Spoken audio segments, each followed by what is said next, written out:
News টিভির খবরে আজকে থাকছে অজানা ফোনে বন্ধ বিআইডব্লিউটি এর উচ্ছেদ অভিযান। জাতীয় রাজনীতি ঐক্য ফ্রন্টের গণশুনানি 22 ফেব্রুয়ারি। দুদককে মানুষ আর বিশ্বাস করছে না, অভিমত করেছেন বিশ্লেষকরা। সড়ক দুর্ঘটনা নিয়ন্ত্রণে গঠিত কমিটি প্রশ্নবিদ্ধ টিআইবি। বিস্তারিত দেখতে পুরো খবর দেখার অনুরোধ রইল। দুদককে মানুষ আর বিশ্বাস করছে না, এমনই অভিমত প্রকাশ করেছেন বিশ্লেষকরা। সম্প্রতি দুর্নীতিবাজদের লোভের জিহ্বা কেটে ফেলার হুমকি দিয়েছেন দুর্নীতি দমন কমিশনের চেয়ারম্যান ইকবাল মাহমুদ। দুদকের প্রধান কার্যালয়ের এক অনুষ্ঠানে তিনি বলেন, এখন মানুষের আর অভাব নেই, লোভের কারণেই দুর্নীতি করে। আমরা লোভের জিহ্বা কেটে দিতে চাই, অলরেডি সেটা আমরা শুরু করেছি। দুর্নীতি করলে এখন ডেফিনেটলি শাস্তি হয়। তবে বিশ্লেষকরা বলছেন ভিন্ন কথা। বড় দুর্নীতিবাজদের বিরুদ্ধে ব্যবস্থা গ্রহণ না করে আসলে দুদক নাগরিকদের ধোঁকা দিচ্ছে বলে মনে করছেন তারা। ঢাকা বিশ্ববিদ্যালয়ের আইনি বিভাগের অধ্যাপক ডাক্তার আসিফ নজরুল বলেন, দুর্নীতি দমন কমিশন যেসব কথা বলছেন তা মানুষ বিশ্বাস করছে না। তারা যে অভিযান চালাচ্ছে তা লোক দেখানো। প্রাইমারি শিক্ষক স্কুলে এলো নাকি এলো না, কোনো কর্মচারী কি করলো, ডাক্তার কি করলো, এগুলো দেখার জন্য আরও বহু প্রতিষ্ঠান আছে।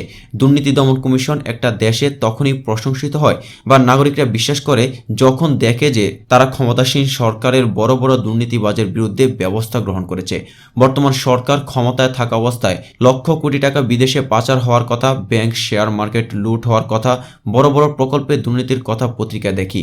এসব ক্ষেত্রে যদি দুদক কোনো পদক্ষেপ না নিয়ে বড় বড় বলি ছাড়ে, তাহলে মনে হবে দুদক আসলে মানুষকে ধোঁকা দিচ্ছে।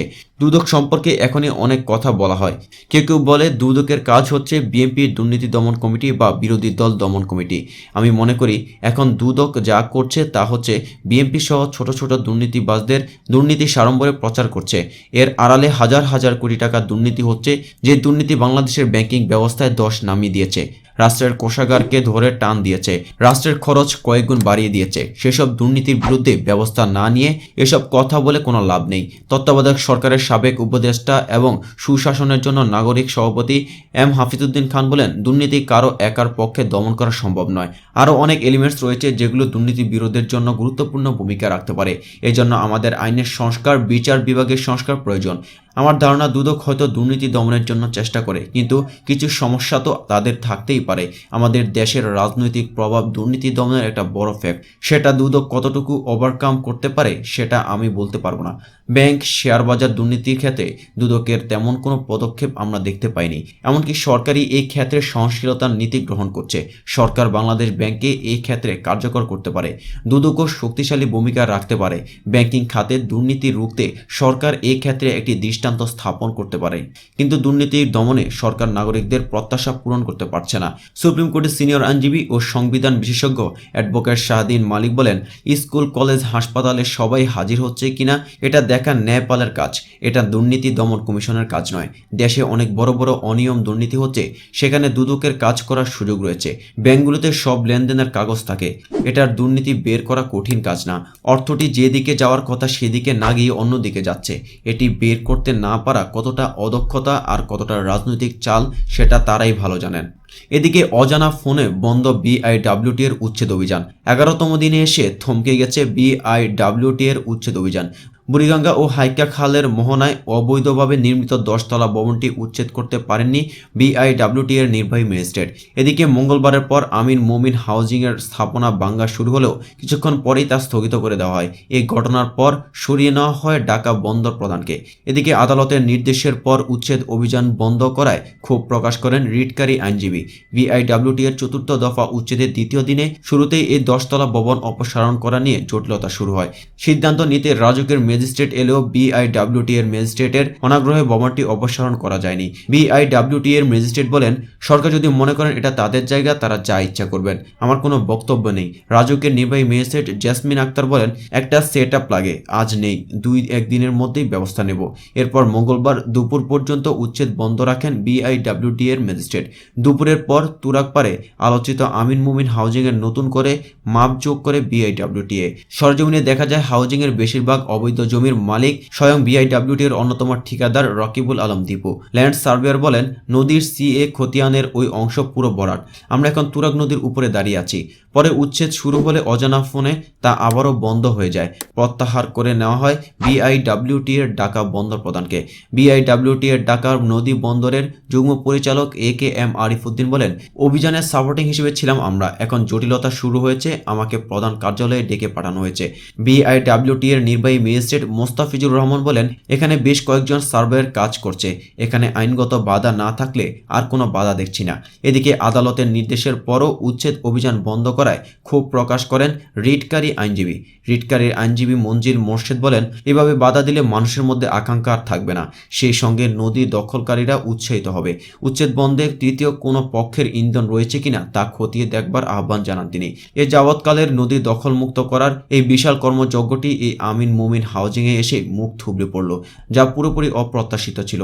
তাই সংশ্লিষ্টরা বলছেন, নদী খেকো অবৈধ দখলদারদের বাঁচাতে গিয়ে যদি উচ্ছেদ অভিযান বাধাগ্রস্ত হয়, তাহলে কখনোই নদী দখলমুক্ত করার অভিযান সফল হবে না। এদিকে জাতীয় রাজনীতি ঐক্যফ্রন্টের গণশুনানি 22 ফেব্রুয়ারি। জাতীয় ঐক্যফ্রন্টের গণশুনানির তারিখ পরিবর্তন করা হয়েছে। আগামী 24 ফেব্রুয়ারি নির্বাচনে অনিয়ম নিয়ে এই গণশুনানি অনুষ্ঠিত হওয়ার কথা থাকলেও তা 2 দিন এগিয়ে আনা হয়। 22 ফেব্রুয়ারি শুক্রবার এই গণশুনানি অনুষ্ঠিত হবে। ওই দিন সকাল 10টা থেকে বিকাল 5টা পর্যন্ত গণশুনানি চলবে। মঙ্গলবার বিকেলে ঐক্যফ্রন্টের স্টিয়ারিং কমিটি এক বৈঠকে এই সিদ্ধান্ত হয়েছে। 24 ফেব্রুয়ারি ঢাকার কোথাও গণশুনানির জন্য হলরুম না পেয়ে 2 দিন এগিয়ে 22 তারিখে সুপ্রিম কোর্ট বার মিলনায়তনে সকাল 10টা থেকে বিরতিহীনভাবে গণশুনানি করার সিদ্ধান্ত নিয়েছে জাতীয় ঐক্যফ্রন্ট। সন্ধ্যায় মতিঝিলে ডাক্তার কামাল হোসেনের চেম্বারে জাতীয় ঐক্যফ্রন্টের স্টিয়ারিং কমিটির বৈঠক শেষে ফ্রন্টের আহ্বায়ক ডাক্তার কামাল হোসেন এই সিদ্ধান্তের কথা জানান। ডাক্তার কামাল হোসেনের সভাপতিত্বে বৈঠকে আরও উপস্থিত ছিলেন বিএনপি স্থায়ী কমিটির সদস্য ডাক্তার মঈন খান, জেএসডি সভাপতি আসম আব্দুর রব, গণস্বাস্থ্য কেন্দ্রের ট্রাস্টি ডাক্তার জাফরুল্লাহ চৌধুরী, গণফোরামের সাধারণ সম্পাদক মোস্তফা মহসিন মন্টু, কার্যকরী সভাপতি সুব্রত চৌধুরী, প্রেসিডিয়াম সদস্য জগলুল হায়দার, বিএনপি চেয়ারপারসনের উপদেষ্টা আব্দুল সালাম, কৃষক শ্রমিক জনতা লীগের সাধারণ সম্পাদক রফিকুল ইসলাম প্রতীক প্রমুখ।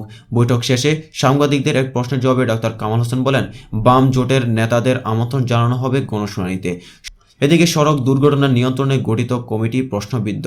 সড়ক দুর্ঘটনা নিয়ন্ত্রণে সাবেক নৌ পরিবহন মন্ত্রী ও বাংলাদেশ সড়ক পরিবহন শ্রমিক ফেডারেশনের কার্যকরী সভাপতিকে প্রদান করে এবং পরিবহন ব্যবসায় সম্পৃক্ত স্থানীয় সরকার, পল্লী উন্নয়ন ও সমবায় মন্ত্রণালয়ের সাবেক প্রতিমন্ত্রী সহ ব্যক্তিবর্গের সংখ্যাগরিষ্ঠতার কমিটি সংগঠনের তীব্র নিন্দা ও প্রতিবাদ জানিয়েছেন ট্রান্সপারেন্সি ইন্টারন্যাশনাল বাংলাদেশ। এক বিবৃতিতে সংস্থাটি জানায়, সড়ক দুর্ঘটনা নিয়ন্ত্রণে বিতর্কিত ও পক্ষপাত দুষ্ট ভূমিকায় লিপ্ত ব্যক্তিবর্গকে, বিশেষ করে পরিবহন মালিক ও শ্রমিক সংগঠনের নেতৃস্থানীয়দের একচ্ছত্র প্রাধান্য থাকায় স্বার্থের দ্বন্দ্বের কারণে সড়ক দুর্ঘটনা নিয়ন্ত্রণে ওই কমিটি গঠন প্রশ্নবিদ্ধ। তাই অবিলম্বে সুখ্যাতি সম্পন্ন ও সংশ্লিষ্ট খাতে বিশেষজ্ঞদেরকে প্রদান করে স্বার্থের দ্বন্দ্বমুক্ত ব্যক্তিদের নিয়ে কমিটির পুনর্গঠন আহ্বান জানিয়েছেন টিআইবি। প্রয়োজনে শ্রমিক ও মালিক সংগঠন প্রতিনিধিদের পক্ষ থেকে কমিটির বাইরে থেকে প্রদত্ত সুপারিশ কমিটি বিবেচনায় নিতে পারে বলেও মত দিয়েছে টিআইবি।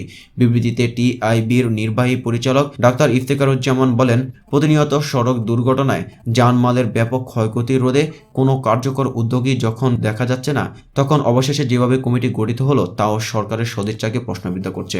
কমিটির প্রধান হিসেবে ইতিপূর্বে বিতর্কিত ভূমিকা রাখা, পক্ষপাত দুষ্ট আচরণ এবং একচোখাভাবে পরিবহন মালিক ও শ্রমিক পক্ষের প্রভাবশালী জনকে কমিটিতে নিয়োগ দেওয়ায় এই কমিটি নিরপেক্ষ ও স্বাধীনভাবে কাজ করতে পারবে এমন আশা করা সম্ভব। ডক্টর ইফতেখারুজ্জামান আরও বলেন, গভীর উদ্বেগের সাথে ইতিপূর্বে আমরা লক্ষ্য করছি যে গত বছর সড়ক দুর্ঘটনায় 2 শিক্ষার্থী নিহতর ঘটনায় প্রাক্তন নৌ পরিবহন মন্ত্রীর বিতর্কিত ভূমিকা ও প্রশ্নবিদ্ধ আচরণ ব্যাপকভাবে সমালোচিত হয়েছে এবং এর প্রেক্ষিতে দেশব্যাপী শিক্ষার্থীদের অভূতপূর্ব আন্দোলনের পরও শ্রমিকদের অন্যায্য দাবির পক্ষে তার এবং কমিটিতে অন্তর্ভুক্ত একাধিক সদস্যের প্রত্যক্ষ অবস্থান তাদের নিরপেক্ষতা ও দুর্ঘটনা কার্যকর নিয়ন্ত্রণে সদিচ্ছাকে প্রশ্নবিদ্ধ করছে।